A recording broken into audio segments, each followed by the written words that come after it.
All products recommended by Engadget are selected by our editorial team independent of our parent company.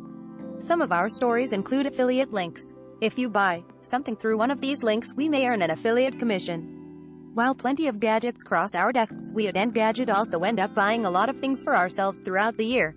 In 2021, some of us invested in smart home devices and others rediscovered passions for things like ebooks and vinyl, but there are plenty of things we bought and loved that didn't make it onto this site. Here, our staffers look back on the year that was by gushing about their favorite items they bought this year. Dyson V11 Torque Vacuum Cleaner. Dyson. After a few years of waffling, I finally pulled the trigger in 2021 and bought a Dyson stick vacuum. You could say I fell for the hype, but honestly it's been one of my favorite purchases of the year and arguably the most useful. Until now, we had been relying on a few years old Roomba, lovingly named Dale 2. Cleaner 2-bedroom apartment. Dale did a good job, but the Dyson is even better. Sure, we have to actually vacuum ourselves, but both my fiancé and I find the task soothing, while our cat finds it absolutely horrific. The hype is real when it comes to the power of Dyson stick vacuums. The V11 Torque sucks up nearly anything and everything in its path, including the masses of cat hair hiding in our carpet. I like how the machine automatically adjusts the suction power when it moves from carpet to hard flooring, and its 3 modes let you control how powerful it is to begin with. The LCD screen also shows how long the battery will last in each mode, and it's good enough that I've never had to stop cleaning in order to power up. Maybe that will change if and when we move into a larger home, but even then, it'll be a small price to pay for tidy goodness. My vacuum also came with a bunch of attachments, so the machine transforms from a full-sized vac to a handheld with just a few snaps. That lets me clean around my couch and the couch itself, a joy that 29-year-old me might not have appreciated, but one that 30-year-old me relishes in. Valentina Palladino, Commerce Editor. Sonos Roam. Engadget. I bought the Sonos Roam with one primary purpose in mind. In Canada, the early stage of the vaccine rollout was delayed compared to how it played out in the US. As a result, most restaurants and bars either weren't open or operating at full capacity in the late spring and early summer. And so, for the second year in a row, it looked like any hangouts I would have with my friends would be outside. I figured the Sonos Roam would make those more fun, and I was right. Every time I brought it with me to a park hang, my friends would remark how great it sounded. And that's the best compliment you can give the Roam. It's small and compact, making it easy to bring with you on any adventure, but more than anything, it sounds way better than any Bluetooth speaker of its size has the right to sound. Because of that, I ended up using the Roam a lot more than I thought I would. It was my constant companion through the summer and fall months, providing a soundtrack when I had to cook dinner, clean my bike, or host friends for a patio party. If music is how we decorate time, the Roam did an incredible job of it. Igor Bonifacic, Associate Editor. Toro Ultra Plus Leaf Blower and Vacuum. Toro. As I've acclimated to the grind of yard work, a part of me feels like I am transforming into King of the Hills propane-selling, tool-loving Hank Hill. That realization struck me pretty hard this fall, as I prepared to brave another onslaught of leaves from the enormous trees around my house. Last year, it typically took me around 2 hours to rake and bag everything from my tiny front yard. I just couldn't go through that again. So I decided to buy a leaf mulching vacuum, and it was the best decision I've made all year. The Toro Ultra Plus Model 51621 looks like a typical leaf blower, but it does so much more. I tell you what, its vacuum attachment can suck up an enormous pile of leaves in minutes, and its metal impeller grinds it all up into a fine pulp. Best of all, once its mulching bag is full, I can just unzip it to dump out the contents into a yard waste bag, or directly over a portion of my garden. Thanks to the Toro, I was able to clean my entire front yard in under 30 minutes. Getting that free time back was easily worth $100. Like most consumer-grade yard gadgets, the Toro Ultra Plus has its share of downsides. Its leaf blowing is hilariously weak. At full blast, it sometimes had trouble moving just a handful of leaves. That's okay with me, since I also hate the relentless drone of leaf blowers in the suburbs. And yes, its mulching feature is pretty loud as well, but at least that works quickly. My biggest worry about the Ultra Plus is that it's almost entirely made of plastic. It feels like it's only a matter of time until the tab that holds in the vacuum tube breaks off. As a plug-and tool, it's also annoying to juggle a long extension cord while I am trying to beautify my yard. I can live with that inconvenience, though, as cordless leaf vacuums typically cost over $400. Given how much the Toro Ultra Plus has changed fall cleanup for me, I'll probably just buy another if my current one breaks. And who knows, maybe it'll last long enough for my daughter to start helping out with yard work. They make rakes for 3-year-olds, right? Devendra Hardhour, Senior Editor. Apple Watch Series 7. Engadget. I've been reviewing various generations of the Apple Watch for Engadget since the original debuted back in 2015. It was always the same routine. I would wear a thing for weeks, take it on runs and become obsessed with closing my rings. And then I'd send my loaner unit back to Apple and return to life as someone who wore an ugly, not very smart watch, or sometimes no watch at all. 2021 was the first time I felt compelled to buy one for myself. I wish I could say there was something particularly compelling about the Series 7. But it is actually a lot like the Series 6, and I knew that when I bought it.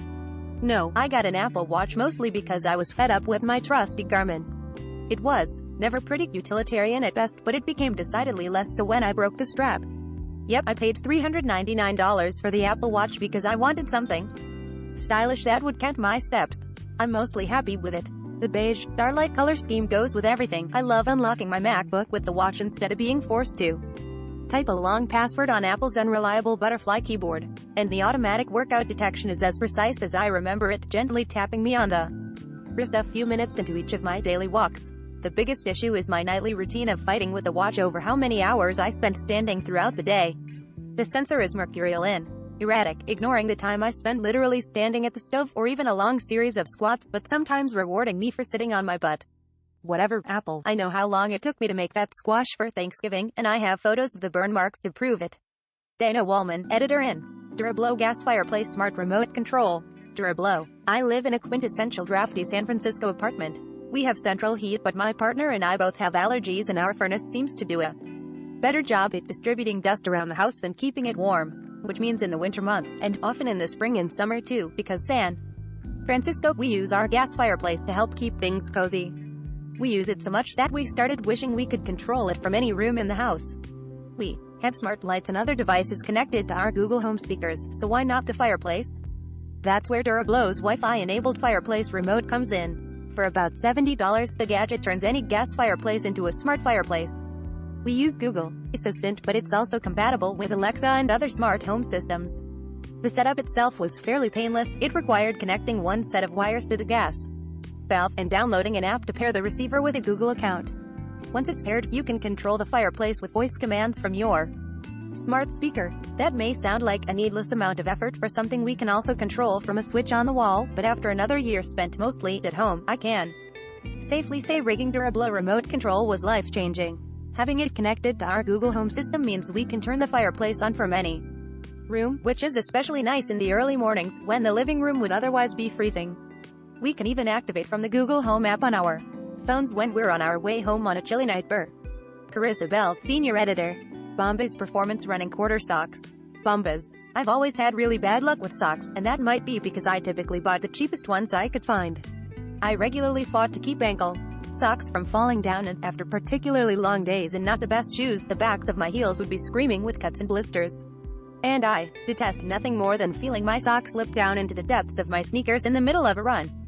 Ultimately, I caved and decided to give Bombas running socks a try, and I went with the quarter length because they seem to be the best option for all kinds of runs. Well, you get what you pay for, folks. These are, without a doubt, the best running socks I've ever had. They don't move around, they don't slip, and they keep my toes fairly warm even during late November morning runs.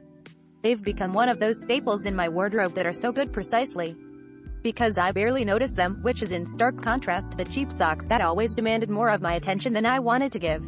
VP. Astro House Freewrite. Nathan Ingram, Engadget. My first impression of the Freewrite smart typewriter from Astro House was one of confusion. I had the feeling that I was looking at a $600 solution, searching for a problem. For as much as a modest Windows laptop, the Freewrite combines a small e-ink display with a mechanical keyboard and the ability to sync whatever you write to the cloud. It's a very simple product that sets out to do one thing well: offer an excellent distraction-free environment for drafting text. As such, there are no bells and whistles here. It's minimalism taken to the extreme.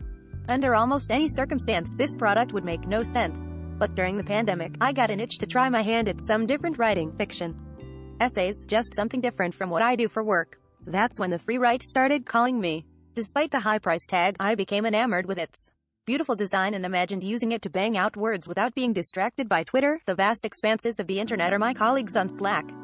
As expected, no piece of hardware is enough to turn anyone into a novelist. But the Freewrite is a delightful product because of its simplicity. In the era of multi-USC gadgets, it's rare to come across something that focuses on doing one thing exceedingly well. But that's what the Freewrite does. Its keyboard is a joy to use and the e-ink screen is a smart choice for a device like this. Coming from a laptop, it takes a few minutes to get used to the refresh rate, but the basic black and white is perfectly suited for text. The Freewrite isn't for everyone, but if you make a living writing, or are just passionate about it as a hobby, it's a device worth considering. Nathan Ingram, Deputy Managing Editor. Nintendo Switch OLED Edition. Chris Nadas, Engadget. Sure, it's not the Pro model I hoped for, but the OLED Switch offers the definitive Nintendo experience for now. This is doubly true if you spend most of your Switch time in handheld mode. With a bigger 7-inch, higher contrast OLED display, all of my games look better on the new Switch, without exception. And I get to play it for longer, without charging, despite the same specifications and even battery size. The longer battery life appears to be due to the virtue of a less power-hungry OLED screen, and coming from the original launch model, where I was lucky to eke out 4 hours on games like Super Mario Odyssey or Zelda Breath of the Wild. It's a genuine improvement for me, as I love to use to travel with my Switch everywhere. I love the white Joy-Cons, but I'm afraid to wear them out or get them dirty. But that's my problem. Most have said it's a nice, if an essential, upgrade for existing Switch owners, but if you typically play untethered from a TV, the OLED model is, for me, a substantially better console. Contingent on Omicron's movement, my OLED Switch will soon have its first test, a long-haul flight to Las Vegas. Matt Smith, UK. Bureau Chief. Popsocket MagSafe Grip with Smartish Phone Case. Popsocket. For many years now, I've been a big fan of Popsockets, those round plastic extendable discs you stick on the back of your phone. I didn't really want to like them. I do admit they're pretty bulky, but they're surprisingly useful. They make it a lot easier to hold a slim and slippery phone one-handed, plus they do a decent job propping up your phone, too. There's one major downside though: reusing them, taking them off and putting them on again, was not something you wanted to do very often, as the gel adhesive gets less sticky over time.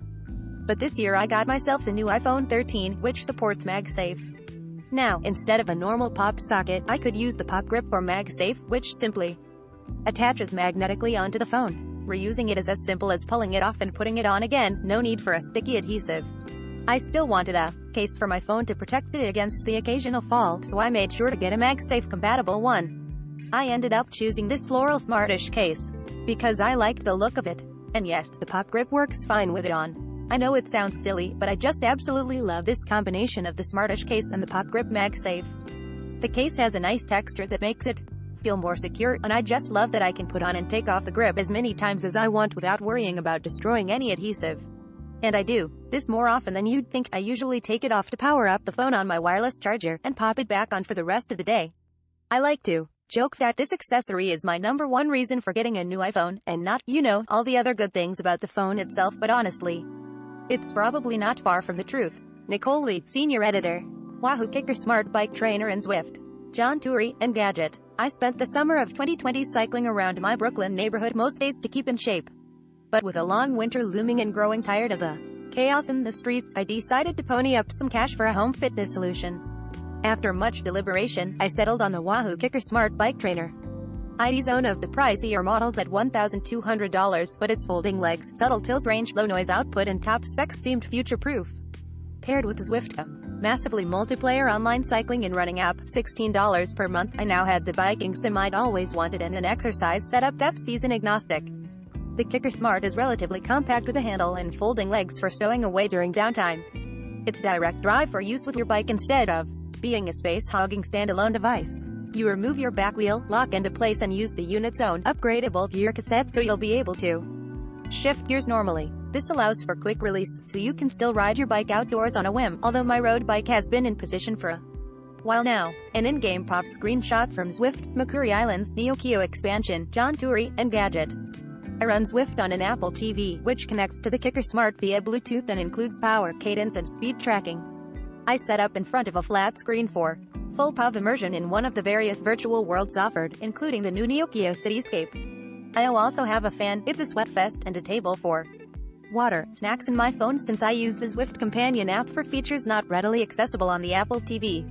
The experience is a combination of fitness and gaming in a form factor that closely enough resembles outdoor riding. The Kicker Smart Trainer adjusts resistance to simulate terrain from flat to climbs and downhill. There are tons of gamified features, long-term goals in. You're virtually alongside riders from around the world. You can set structured workouts and join races, but I'm just there to ride and only interact with others, an occasion to give ride-ons a sort of thumbs up. I've gone from 8 miles during my lunch break to waiting until the evening to fit in 15 or more, which seems like the minimum these days. My goal wasn't really to train, but it's been compelling enough that I've steadily increased my distances and climbs. I've been riding year-round, about 5 days a week, and I have to say it's a lot of money well spent both for fitness and mental health. There are no spin class tyrants shouting at you, just some gamified nudges and your own desire to ride. John Turi, homepage editor.